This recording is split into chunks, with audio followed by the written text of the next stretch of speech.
Gas तुटवड्याच्या मुद्द्यावरून लोकसभेत विरोधक आक्रमक. तेल खरेदीसाठी अमेरिकेच्या परवानगीची गरज का लागते? राहुल गांधींचा केंद्र सरकारवर जोरदार निशाणा.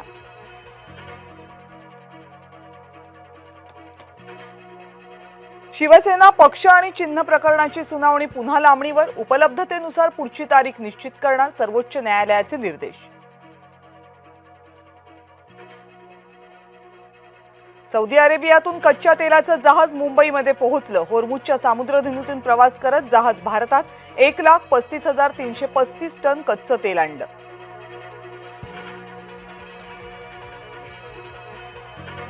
एस जयशंकर यांनी इराणच्या परराष्ट्र मंत्र्यांशी केली चर्चा. भारतीय जहाजांना होर्मुझची सामुद्रधुनी ओलांडण्याची मुभा. अमेरिका, युरोप आणि इस्रायलच्या जहाजांवर निर्बंध कायम.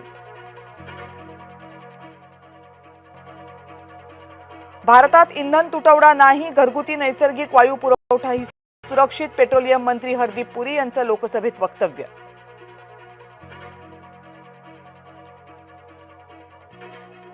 मुंबईत 45 ते 50 दिवस पुरेल इतका इंधन साठा. मुंबईतील पंप चालकांचा दावा. युद्धसंकटामुळे नैसर्गिक वायू इंधनाबाबत अनिश्चितता.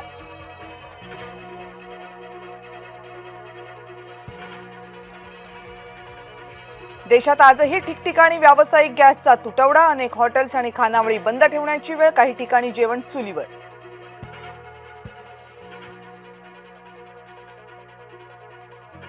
गॅस संपण्याच्या भीतीनं ग्राहकांच्या गॅस एजन्सी बाहेर रांगा. घरगुती गॅस सिलेंडरची चिंता करू नका, इंडियन ऑइलचं ग्राहकांना आवाहन.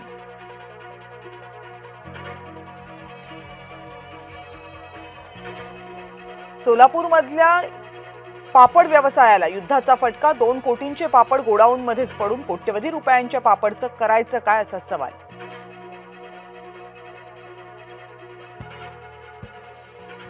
विधान भवनात बॉम्ब ठेवल्याची धमकी. अफवा निघाली. पोलिसांकडून तपास. काहीच आढळलं नाही. अफवेमुळे विधान भवन परिसरात काही काळ खळबळ.